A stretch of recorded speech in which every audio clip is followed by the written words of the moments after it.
अस्सलाम वालेकुम. Hello everyone. I'm Aman Khan from AUKX, mentor teacher from Pakistan. कैसे हैं आप लोग? खैरियत से हैं? उम्मीद करता हूँ आप लोग ठीक ठाक होंगे.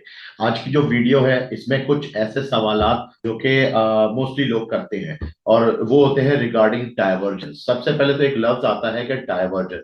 What is divergence? और जब डाइवर्जेंस को हम समझ जाते हैं तो हमें फिर एक और प्रॉम्प्ट होता है नाम के इसके साथ कन्वर्जेंस भी कोई चीज है. तो कन्वर्जेंस और डाइवर्जेंस जो है ये किस तरीके से सामने आती है पहले तो हम इस पे बात करते हैं. लेकिन YouTube के ऊपर और बाकी जितने भी सोशल्स हैं इनमें बहुत सारा नॉलेज डाइवर्जन और कन्वर्जन से रिलेटेड मौजूद है. इसमें कोई बड़ी बात नहीं होगी कि मैं जो वीडियो बना रहा हूँ इसके अंदर डाइवर्जन और कन्वर्जेंस जो है वही सिखाया जाएगा. नहीं, जो लोग न्यू हैं उनके लिए तो सही है कि डाइवर्जन और कन्वर्जेंस क्या चीज होती है और फॉरेक्स ट्रेडिंग के अंदर इसका क्या रोल है. ठीक है, लेकिन एक चीज हमें इसको समझना होगा कि क्या फॉरेक्स ट्रेडिंग या क्रिप्टो ट्रेडिंग या कोई भी ट्रेडिंग प्लेटफॉर्म के अंदर क्या हम इस सेंटीमेंट को नोट करके अपना अकाउंट ब्लो तो नहीं कर रहे. क्योंकि ये चीज एक ऐसी चीज है कि मोस्टली काफी बड़ा इल्यूजन जो है वो मार्केट में स्टे कर रहा होता है और वेट कर रहा होता है कि प्राइस जो है वो कब हमें डाइवर्जेंस शो करे और कन्वर्जेंस शो करे तो फिर हम उसके ऊपर जो है अपनी ट्रेड को लें. तो ये बड़ी इंपॉर्टेंट चीज थी समझाने की. सबसे पहले तो हम आ जाते हैं कि डाइवर्जेंस और कन्वर्जेंस दोनों है क्या. मेरी इस वीडियो के अंदर मैं आपसे रिक्वेस्ट करूंगा कि आप इसके अंदर स्टे ट्यून रहे. उसकी वजह यह है कि बहुत सारी चीजें शायद आज आप मिस कर जाएंगे. मैं आपको क्रैश कोर्स से रिलेटेड और जो हमारा जो फास्ट ट्रैक जो कि पेड कंटेंट इस वक्त चल रहा है ऑलरेडी बहुत सारे लोगों ने इसको अवेल किया और बहुत सारे लोगों ने इसको अवेल करने के बाद ये फील किया है कि हाँ हमें कर लेना चाहिए था और बहुत पहले कर लेना चाहिए था. क्योंकि वजह ये होती है कि बहुत सारी चीजों के बारे में आप नहीं जानते. तो कन्वर्जेंस, सॉरी फॉर अगर मैं स्पेलिंग गलत लिख दूं जल्दी में तो मुझे माफ कीजिएगा. कन्वर्जेंस और डाइवर्जेंस के बारे में पहले मैं आपको गाइड कर देता हूं. सबसे पहले कि एक चीज होती है कि जब हम चार्ट पे जब हम देखते हैं नॉर्मली तो हमारे पास प्राइस कैंडल होता है और प्राइस कैंडल के साथ साथ हमने लैगिंग इंडिकेटर लगाए हुए होते हैं जो कि कोई भी किसी भी नाम से हो सकते हैं. उसमें जो मोस्ट कॉमनली है हमारे पास RSI है, उसके बाद हमारे पास CCI है, हमारे पास जो है मैकडी है. मैकडी को मैं अभी थोड़ा और ज्यादा अभी आपको ब्रीफ कर दूंगा कि मैकडी क्या चीज होती है. तो यहाँ पे जो हम देख रहे हैं वो है चार्ट, चार्ट कैंडल्स. और चार्ट से नीचे हमें एक ऑप्शंस मिलता है ट्रेडिंग प्लेटफॉर्म पे जिसके अंदर हम इंडिकेटर को जो है इंस्टॉल करते हैं. अब जैसे मान लीजिए कि आपने RSI को इंस्टॉल किया. अब ये मार्केट चूंकि फ्लो में ऊपर जा रही है मगर RSI जो है वो अपने बैंडविड्थ में डाउन जा रहा है. अब वो बैंडविड्थ क्या है? जो RSI का जो टोटल बैंडविड्थ है वो 3 कॉलम्स की सूरत में आपको मिल जाता है जिसके अंदर हमें लेवल्स के नाम दिए जाते हैं. लेवल्स, उस लेवल्स के अंदर जो हमारा टॉप लेवल होता है जाहिर सी बात है उसको हम एक ओवर ब्रॉड जोन कहते हैं. और जो जो लेवल हमारे पास डाउन में होता है जो भी हम सिलेक्ट करते हैं वो ओवर सोल्ड होता है. जरूरी नहीं है कि उसकी सेटिंग 68 पे हो, 80 हो, 90 हो. ये सब चीजें बेकार है. जब आप इतने बड़े प्रोफेशनल लेवल पे आके इन चीजों को डिस्कस करते हैं तो फिर ये चीजें मायने नहीं रखती. तो जो न्यू कमर्स हैं, जो बिगनर्स हैं, जो मेरी वीडियो देख रहे हैं उनके लिए तो शायद इसमें बहुत कुछ सीखने को होगा. लेकिन जो असल बात मैं आगे जाके करने लगा हूं वो मैं वीडियो में पहले बताने लगा हूं कि आगे जाके आपको मालूम होगा कि ये सब कुछ किस तरीके से मार्केट फेल करती है और किस तरीके से आप उसके अंदर इंड्यूस हो जाते हैं. यानी कि आपको उसके अंदर मार्केट आराम से ट्रिक कर देती है. ये बहुत इंपॉर्टेंट पॉइंट होगा. मेरे साथ स्टे ट्यून रहेगा, मेरे साथ कनेक्टेड रहेगा और इस वीडियो को जो है ऐसे ही चलने दें ताकि आपको जो है बगैर किसी हर्डल की सारी चीजें समझ में आ सके. पेड कंटेंट से रिलेटेड जो मेरा पेड प्रोग्राम्स हैं जो जिस तरह क्रैश कोर्स आता है और जिस तरह फास्ट ट्रैक आता है ये सारे कोर्सेज जो हैं ये ट्रेनिंग कोर्सेज होते हैं. जो लोग इसे ज्वाइन करना चाहते हैं वो मुझे इसी लिंक में नीचे ईमेल एड्रेस होगा डिस्क्रिप्शन में और उसके बारे में सारी डिटेल्स दी होंगी. आप चाहें तो मुझे ईमेल करके अपना पॉइंट ऑफ इंटरेस्ट शो कर सकते हैं. वहां से फिर आपको जो है व्हाट्सएप और आगे जो दीगर जितने भी कम्युनिकेशन हैं वो प्रोवाइड कर दिए जाते हैं जब आपका पॉइंट ऑफ इंटरेस्ट होता है. Now back to the topic कि अब RSI मैंने एक एग्जांपल के तौर पे लिया हुआ है और RSI के अंदर जो इसका 80 लेवल है, ठीक है, वो ओवरब्रॉट है और जो इसका 20 लेवल है वो ओवरसोल्ड है. प्राइस का फ्लो ऊपर की तरफ जा रहा है, बुलिश कैंडल्स बन रही है मगर मार्केट जो है वो RSI के अंदर शो कर रही है कि मार्केट में प्राइस की लैगिंग हो रही है. लैगिंग का मकसद ये कहा जाता है, लैगिंग सेंस में कहा जा रहा है कि प्राइस वो है नहीं मैथमेटिकल रूल्स के मुताबिक, जो उसके एल्गोज है, जो उसके एल्गोरिथम्स है उसके मुताबिक नहीं है. लेकिन मार्केट फिर भी RSI शो कर रहा है कि प्राइस को गिरना चाहिए. अब ये बड़ा एक इंपॉर्टेंट पॉइंट है. ये लोगों को इस बारे में नहीं पता कि मार्केट मेकर्स जो होते हैं वो ये चीज क्रिएट करते हैं, इस चीज को क्रिएट किया जाता है। और जब ये चीज क्रिएट होती है, ये इसलिए होती है ताकि ये अलार्मिंग होती है, ताकि जो बायर और सेलर्स हैं वो मार्केट में इंगेज हो सके। वर्ड यूज कर रहा हूं, इंगेज, ताकि आपको पता हो कि आप जो सबर करके बैठे होते हैं उसका तरीका क्या होता है। उसका तरीका ये होता है जब ये डाइवर्जेंस शो करता है इस तरह की, तो मार्केट में एक स्पेसिफिक कैंडल एकदम से जो है सिग्निफिकेंट ड्रॉप मारता है, और जब वो ड्रॉप मारता है उसके इस गिरने की वजह से आप उसे देख के अपने इमोशंस पे कंट्रोल नहीं कर पाते, और जब आप उसके इमोशंस पे कंट्रोल नहीं कर पाते तो वहां पे आके आप अपना ट्रेड लेते हैं, जो कि मार्केट की डिमांड है। दैट्स वाई उन्होंने क्रिएट किया, दैट्स वाई उन्होंने एंगेज किया, और उसके एंगेज करने के बाद उन्होंने आपका हासिल कर लिया कॉन्ट्रैक्ट। कॉन्ट्रैक्ट मींस यानी कि जो आपने बाइंग या selling lot, that is a contract. ठीक है, तो ये बात समझ लीजिए कि डायवर्जेंस और कन्वर्जेंस किस तरीके से आप इसमें इंड्यूस हो रहे हैं और किस तरीके से मैच चल रहा है। अब जिन लोगों को इन चीज का नहीं पता तो मैं उनको एक थोड़ा सा और डिफरेंस बता दूं कि what is divergence and what is convergence. तो मैं इसको थोड़ा सा सरसरी तौर पे बस आपको बता देता हूं समराइज करके, कि कन्वर्जेंस और डायवर्जेंस में ये फर्क है कि जो मार्केट ऊपर की तरफ आरएसआई में शो करती है कि मार्केट की जो आरएसआई की प्राइस है वो ऊपर की तरफ जा रही है, मगर जो चार्टिंग है वो बेरिश होती जा रही है, नीचे की तरफ जा रही है। ठीक है, इट मींस कि मार्केट जो बार बार नीचे जा रही है ये प्राइस की लैगिंग की जा रही है। ठीक है, और मार्केट को ऊपर जाना चाहिए। ठीक है, ये कॉमन सेंस की बात है और एक लॉजिकल पॉइंट है, और इस पॉइंट के पीछे बहुत सारा जो इल्यूजन है वो मार्केट का इस पे ट्रेड करता है, इसमें कोई शक नहीं है। इसी तरह मार्केट में जो है, मार्केट की प्राइस ऊपर की तरफ जा रही है, और जैसे जैसे मार्केट ऊपर की तरफ जाती जा रही है, नीचे आरएसआई शो कर रहा है कि मार्केट का जो सिग्नल पॉइंट है वो डाउन की तरफ जा रहा है। ठीक है ना, बिलो होता जा रहा है। इसका जो ये पॉइंट है जो एरो करके मैं दिखा रहा हूं, दैट इज कॉल्ड डाइवर्जेंस, इसको डाइवर्जेंस कहते हैं। और जो ऊपर की तरफ जाता है दैट इज कॉल्ड कन्वर्जेंस। ठीक है, इसी से रिलेटेड एक और चीज होती है जिसको हम कहते हैं मूविंग एवरेज।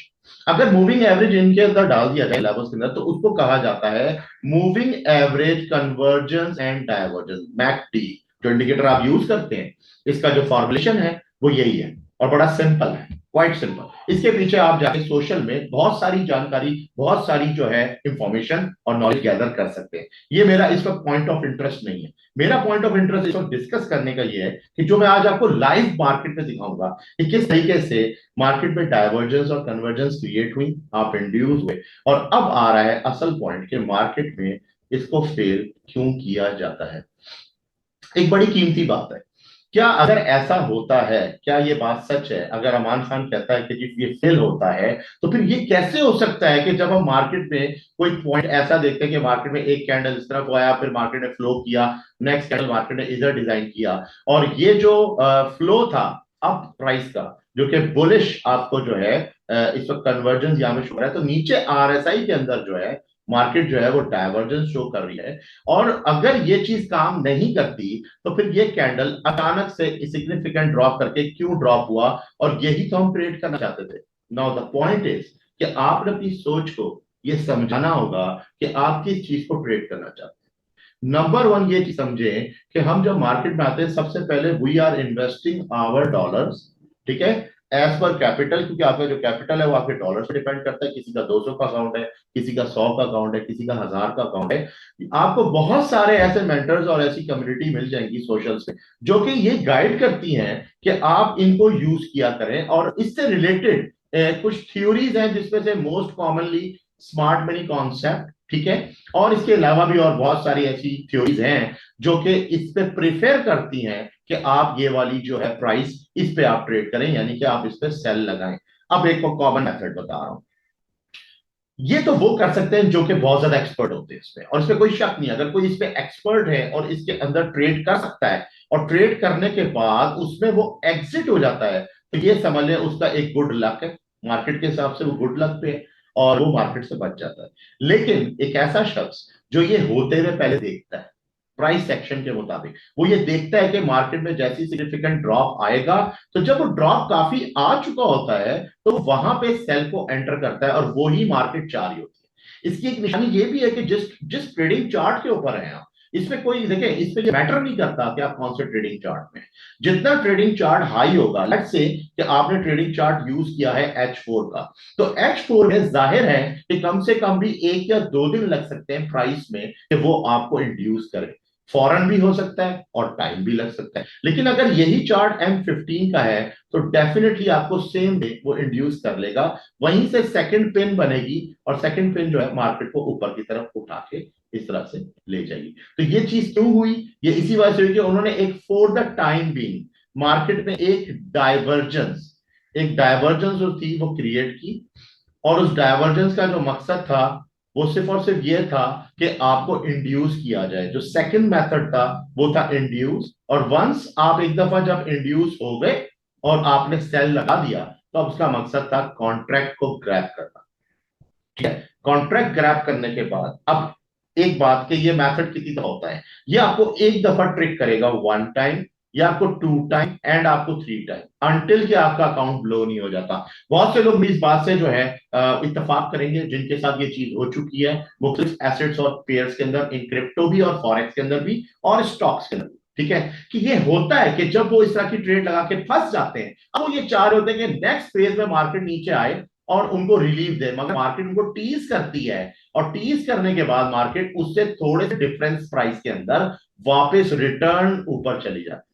और सेम मेथड यही थर्ड टाइम भी दोहराया जाता है, और इसके अंदर मार्केट में मुख्तलिफ दिमाग के लोग जो कि बहुत ज्यादा जो पैसे से प्यार रखने वाले होते हैं, जिनको ये पता ही नहीं होता क्योंकि वर्थ नहीं है $200 की, लेकिन वो $200 रख के अकाउंट को ट्रेड कर रहे होते हैं, या किसी ने वो पैसे किसी उधार की सूरत में लिए होते हैं या कुछ भी। तो ऐसे लोग तो पहले ही जब मार्केट ऊपर चली जाती है तो ऑटोमेटिकली कट ऑफ कर देते हैं ट्रेड को।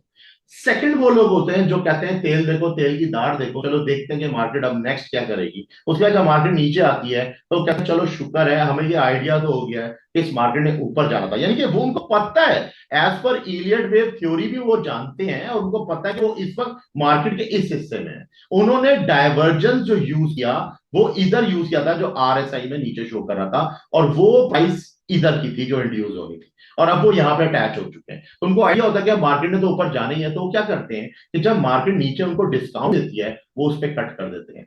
आफ्टर ऑल ये सब कुछ करने के बाद भी मार्केट को लिक्विड जनरेट आप इजी आसानी ये करा रहे होते हैं, लिक्विड जनरेट हो रहा होता है। जैसे जैसे लिक्विड जनरेट होता है मार्केट में फुर्ती आती चली जाती है। तो ये बड़ी इंपॉर्टेंट चीज। अब जो मेन क्वेश्चन, क्या मान, अगर ये फेल है तो फिर वो कैसे होता है जो वो पास हो जाता है? ये पास होने का मकसद यही बता रहा हूं कि सम टाइम ये पास भी होता है, उसकी वजह है। उसके लिए यू मस्ट नो कि मार्केट के प्राइस के अंदर आप इस वक्त कौन से लेवल में खड़े हैं, इस वक्त आप कौन सी जगह पे खड़े हैं। ये बात ज़हन में रखिए, अगर आप किसी ऐसे लेवल पे खड़े हैं जिसके अंदर price valuation as per time, यानी देखिए ये जो प्राइस है, इसको मैं ऊपर का ऐसे शो कर देता हूं ताकि आपको आइडिया हो सके कि मैं प्राइस के बारे में डिस्कस कर रहा हूं।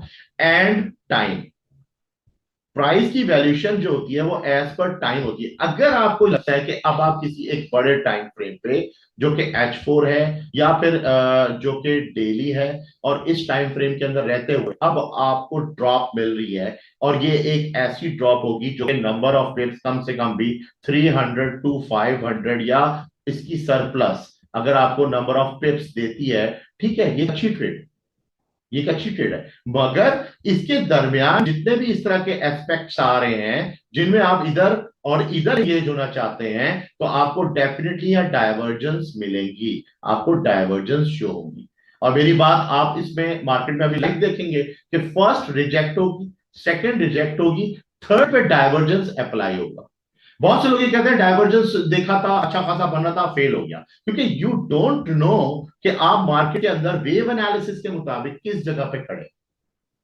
ठीक है, तो ये बड़ा इंपॉर्टेंट पॉइंट है कि आपको वेव्स के बारे में पता होना चाहिए। इट मींस कि अभी भी मैं बता दूं कि जो लोग मेरी ये वीडियो देख रहे हैं, आज आपके पास पैसा करने का मौका है। ठीक है, क्या आप ये बीमारी जो इस वक्त फॉरेक्स ट्रेडिंग की है, जो आपके दिमाग पे इस वक्त चढ़ी हुई है, या इसके अंदर रहते हुए क्या आप बार बार गलती पे गलती करेंगे, या फिर इस गलती से निकलने के लिए अपने आप को किसी एज पे लाने के बारे में सोचेंगे? मैं नहीं कहता कि आप मुझसे पढ़ें, कोई जरूरत नहीं है, ठीक है, हम कोई मर नहीं पा रहे किसी के पीछे, लेकिन आप कम से कम किसी अच्छे मेंटर या फिर किसी अच्छी कम्युनिटी को ज्वाइन तो कर सकते हैं। एटलीस्ट ये तो कर ले अगर आपके पैसे नहीं है। ठीक है, किसी अच्छी कम्युनिटी को जब आप ज्वाइन करेंगे तो आपको एहसास होगा कि वहां पे जो प्रोफेशनल्स बैठे होंगे और जिन्होंने अपना टाइम और अपना पैसा इन्वेस्ट किया है कई सालों के अंदर, वो आपको इस चीज का एहसास दिलाएंगे कि आप अगर सही मायनों में सीखना चाहते हैं, you must have to do, कि आप उसके लिए लर्निंग करें। अगर आप लर्निंग नहीं करते तो फिर आप किस बिना पे, किस बेस के ऊपर आप पैसे ला रहे हैं, वो बेस क्या है? क्या आप मार्केट में बहुत बड़े प्रोफेशनल ट्रेडर हैं? आई सॉरी टू से, जितने बड़े बड़े प्रोफेशनल ट्रेडर्स हैं वो डरते हैं मार्केट से। ठीक है, और डरना बनता भी है। डरने की वजह से ही वो ब्रेक्स अप्लाई करते हैं, जिसको स्टॉप लॉस कहते हैं। ठीक है, जिसको पेंडिंग ऑर्डर्स कहते हैं, अलर्ट्स कहते हैं। ये सारी चीजें अगर एक प्रोफेशनल ट्रेडर ले रहा है, इट मींस कि वो डरता है, उसको पता है कि मार्केट किसी भी वक्त हार्श रिएक्शन कर सकती है। ठीक है, और गैर यकीनी तौर पे अगर उसने मार्केट को ड्रॉप या ऊपर अप कर दिया तो आपका प्राइस का सारा बेड़ा गर्क हो जाएगा और अकाउंट ब्लो हो जाएगा। तो ये एक डाइवर्जन, इस वक्त मैंने इसका जो नाम रखा है वो भी यही रखा कि आपने ट्रेड कैसे करनी है डाइवर्जेंस को। ये हर कोई बता रहा है, लेकिन ये फेल किधर हो रही है, ये आपको अभी तक शायद किसी ने नहीं बताया हो। ये हमारे कंटेंट का हिस्सा है, हमारे क्रैश कोर्स का हिस्सा है, जिसके अंदर हम साइकोलॉजिकल ट्रेनिंग के अंदर ये सारी चीजें समझाते हैं। मैंने इसमें से एक टिप निकाली है और वो टिप आज आपके साथ इस वीडियो में डिस्कस करने लगा हूं। नेक्स्ट, अब मैं अगर जरा मार्केट की तरफ चलूँ, आप मुझे अलाउ करें तो मैं थोड़ा मार्केट की तरफ आना चाहता हूं। अब जैसे एक मार्केट है, ठीक है, इस मार्केट में, और ये अभी की करंट मार्केट है अगर हम देखें यूरो यूएसडी की, और ये एनएफपी की न्यूज है। अब मैं आपको इस पे कुछ चीजें समझाना चाहता हूं। एनएफपी का टाइम हुआ तो कैंडल ने अचानक से नीचे ड्रॉप किया। Now the point is number one कि क्या हुआ था, न्यूज थी। ओके फाइन, इसका मतलब कोई न्यूज का टाइम, यस हो गया। सेकंड पॉइंट कि क्या सिग्निफिकेंट ड्रॉप था, ओ यस सिग्निफिकेंट ड्रॉप था, जिसने मार्केट का जो प्राइस एक्शन है उसको डिस्टर्ब किया, उसके लोस जितने भी थे उनको ब्रेक किया, और जब उनको ब्रेक किया तो जो प्रीवियस लो था मार्केट का वो भी ब्रेक किया। ये बहुत ही प्यारा पॉइंट है। इधर आके हमें दाव थ्योरी का एस्पेक्ट भी फेल हो जाता है। हाउ, कैसे? क्योंकि मार्केट को अब यहां से सेल जाना चाहिए, लेकिन मार्केट सेल नहीं जाती। वाई? क्योंकि मार्केट इस वक्त उस पैरामीटर पर नहीं है। इसके लिए जो लॉन्ग टर्म बेसिस जो एनालिसिस करते हैं वेट्स का, वो तो इन चीजों को समझ सकते हैं, और ये इसके बिल्कुल दरमियान की छोटी सी चीज है। ठीक है, यानी कि अगर मैं आपको एक ऐसे समझाऊं कि एक इतनी बड़ी अलमारी है और इस अलमारी में 100 किताबें हैं, और 100 किताबों को नीचे से लेकर ऊपर तक रखा जाएगा, तो आप इस वक्त उसकी कोई छठी किताब पे हैं और छठी किताब के अंदर 78 नंबर के पेज पे हैं। अब इससे आप अंदाजा लगा लीजिए, जो मैंने आपको एग्जांपल दी है कि इस वक्त आप मार्केट के कौन से पार्ट पे खड़े हैं। ठीक है, और ये पार्ट वक्ती तौर पे अपना पार्ट जो है वर्किंग करके आपको इंड्यूस करके आगे निकल जाएगा। ना द पॉइंट इज कि क्या मार्केट ने जो प्राइस यहां पे ग्रैब की, जिसमें सेलर्स आए, सेम वही कॉन्सेप्ट हुआ। और इससे पहले क्या मार्केट ने शो किया, इससे पहले मार्केट ने एक कन्वर्जेंस शो की। नीचे का जो लो है उसके बाद एक नया टॉप बनता है, मगर प्राइस के अंदर अगर आप नोट करें तो नीचे एक लो बनता है। और मार्केट ने जो है, हालांकि यहाँ पे टीडीआई इंस्टॉल हुआ है, ट्रेडर डायनामिक इंडेक्स, मगर इसे कोई बात कोई इतनी बार रेगुलेट नहीं करती, क्योंकि जो इसके अंदर ग्रीन लाइन है दैट इज आरएसआई। ठीक है, तो मैं आरएसआई की बेस पे ही ये बात आपको इस वक्त बता रहा हूं। तो ये फर्स्ट डाइवर्जेंस थी, और डाइवर्जेंस प्रॉम्प्ट हुई। अगर आप नोट करें तो डाइवर्जेंस ने होते हुए दिखाया। अब जो लोग होशियार हैं, जो हिट एंड रन पे तवज्जो देते हैं, जिन्होंने सोचा कि मार्केट जैसे इधर आके इस मूविंग एवरेज पे आएगी मैं बाहर हो जाऊंगा, तो ठीक है, वो लकी लोग। और जो ये सोचते हैं कि क्योंकि मार्केट ने अब इसके बाद नीचे जाना है, एज पर दाव, एज पर इलियट के मार्केट ने ए बी एंड सी करना है, तो बेसिकली वो बी ऊपर चला जाता है लाइक दिस। ठीक है, और फिर बंदा कहता है ये मेरे साथ क्या हुआ, ये अगर ए वेव थी तो ये बी को क्या हो गया, और बी के बाद उसको अंदाजा होता है कि वो रॉन्ग था, और मार्केट में उसकी जो कैलकुलेशन थी वो बिल्कुल गलत थी। ठीक है, मैं इससे रिलेटेड आपको एक और इसकी एग्जांपल देना चाहूंगा। जैसे मिसाल के तौर पे कि ये तो अभी हमने एक एग्जांपल देखी, इसके बाद भी क्या मार्केट सेम यही रिएक्शन करती है? अब नेक्स्ट कर रही है ये ब्लू कलर मूविंग एवरेज के ऊपर। यहाँ पे भी देख लेते हैं कि क्या मार्केट ने कुछ ऐसा ही करके दिखाया कि मार्केट जो है उसको नीचे जाना चाहिए, लेकिन मार्केट जो है वो ऊपर चली गई। ठीक है ना, तो ये बड़ी इंपॉर्टेंट चीजें हैं जो मैं आपको इस वक्त सारी समझा रहा हूं। ठीक है, और ये बड़ी इंपॉर्टेंट इसलिए है क्योंकि आपको पता होना चाहिए किस जगह पे कन्वर्जन और किस जगह पे आपको डाइवर्जेंस जो है वो लेनी चाहिए। अब जैसे मिसाल के तौर पे एनएफपी के फौरन बाद उसने नेक्स्ट एक और अटेम्प्ट किया, और इस अटेम्प्ट के ऊपर भी ये टॉप देखिए और ये टॉप, तो ये बताया प्राइस हाई है, उसके बाद सिग्निफिकेंट ड्रॉप, और सिग्निफिकेंट ड्रॉप के अंदर यहां पे वो शो कर रहा है कि यहाँ पे ये प्राइस यहाँ पे हाई है, ये लो है, और यहाँ पे शो हो रही है डाइवर्जेंस। अगेन डाइवर्जेंस नंबर 2, ठीक है, डाइवर्जेंस नंबर 2 उसने होते हुए दिखाई है, लेकिन मसला ये है कि इसके अंदर भी मार्केट ने कुछ ऐसे रिएक्शन दिए जिससे ये चीज करने से भी लोग घबरा जाते हैं कि लोग वक्ती तौर पे उसकी एज पर स्पीड जो है पैसा कमाने का सोच होते हैं कि इसकी स्पीड तेज है, और उसके बाद जब मार्केट स्लो हो जाती है तो उसके बाद फिर बहुत स्लो हो जाता है। ठीक है, और अब आप नोट करें कि जो लोग आरएसआई को देखते हुए ट्रेड कर रहे हैं उन्होंने दोबारा यहाँ पे बाय डाला होगा डेफिनेटली। जब मार्केट यहां से ड्रॉप हुई तो यहाँ पे लोगों ने बाय लिया, और जब यहाँ पे लोगों ने बाय लिया तो क्या उनको बाय एशियन में मिला, क्या उनको लंदन में मिला, क्या उनको न्यूयॉर्क में मिला? नहीं। जब इन्होंने देखा कि ये टॉप टूट गया है तो as per change of character जो कि एसएमसी और मुख्तलिफ उसमें बातें होती हैं, उन्होंने वहां पे देख लिया कि मार्केट अब बाय पे है, और जब ट्रेड उन्होंने ली एज पर ऑर्डर ब्लॉक, तो ऑर्डर ब्लॉक बना यहां से, ये ऑर्डर ब्लॉक है, ठीक है जी, और ये इसका स्टॉप लॉस है, और स्टॉप लॉस को मार्केट ने ब्रिलियंट तरीके से उड़ा के रख दिया और मार्केट उसके बाद ऊपर चली गई। तो ये पूरा प्रोसीजर है जिसमें आपको सेकंड डाइवर्जेंस भी शो किया है कि किस तरीके से हो रहा है। अब यहाँ पे तो फेल नहीं हो रही, अगर कोई छोटे पैमाने पे देखे तो यहाँ पे फेल नहीं हो रही, लेकिन मैं आपको कुछ और भी दिखाना चाहता हूँ इसके साथ साथ, अगर मैं आपको इसमें इस तरीके से ले जाऊं। अब यहाँ पे देखिए कि जो एनएफपी थी जब वो नीचे आई तो वो ये थी, एनएफपी के टाइम पे यहां पे डायवर्जन नीचे इंडिकेटर से बना दी थी, ठीक है, लेकिन ये डायवर्जन होती, इससे पहले एक डायवर्जन और भी आई है, और इसके अंदर सेम मेथड किया गया है, इधर भी इंड्यूस किया गया मार्केट को, ठीक है, और इधर भी इंड्यूस किया गया, दोनों जगहों में, ठीक हो गया। यहां पे आपका ये 1 था, ये 2 था, लेकिन जब थर्ड आया तो उन्होंने उसको रिएक्ट करके दिखाया।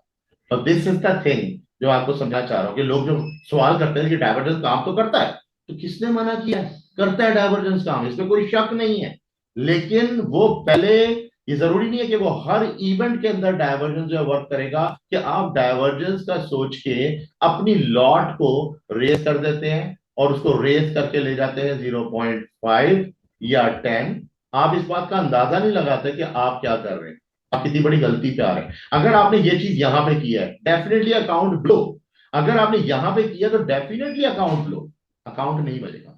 हाँ, उसका जरूर बच सकता है जो मजबूर है, फिर वो अपने आप को फंसा के रखेगा, अगर उसके अकाउंट में कैपिटल ज्यादा है वो अपने आप को फंसा के रखेगा। इससे क्या होगा? लेट ट्रेडिंग, आपकी ट्रेड जो है वो लेट हो। अब वो ट्रेड लेट क्यों होगी? क्योंकि अब आपने कैपिटल तो ज्यादा रखा हुआ है, मगर आपने एक पहले माइनस को बर्दाश्त किया $200 समथिंग को, और उसके बाद आपके पास जो अकाउंट है वो $1500 का है, ठीक है, आप इसमें ये चीजें कर सकते हैं। लेकिन उन लोगों के लिए इसमें एक बहुत बड़ा मैसेज है कि किस तरीके से डाइवर्जेंस और कन्वर्जेंस जो है वो फेल होती है। नाउ द पॉइंट इज कि मैंने आपको जो एग्जांपल्स दी हैं वो इसीलिए दी और लाइव मार्केट से दी, so right right now live market ये रनिंग है, ठीक है, और ये सिर्फ मकसद यही था आपको समझाने का कि हर गिरती हुई चीज के ऊपर आप ये नहीं कर सकते कि आपको इंड्यूस करने का तरीका होता है। इसी तरह यहां पे भी आप नोट करें, इधर भी ड्रॉपिंग हुई है, लेकिन इधर जो सिग्निफिकेंट ड्रॉपिंग हुई है उसके कैंडल्स छोटे क्यों हैं? क्योंकि अब एग्जैक्टली उससे ड्रॉप करना है, दैट्स वाई इसके कैंडल छोटे हो गए, और जब पहले ड्रॉप हो रहा था तो उसके कैंडल्स का साइज देखिए।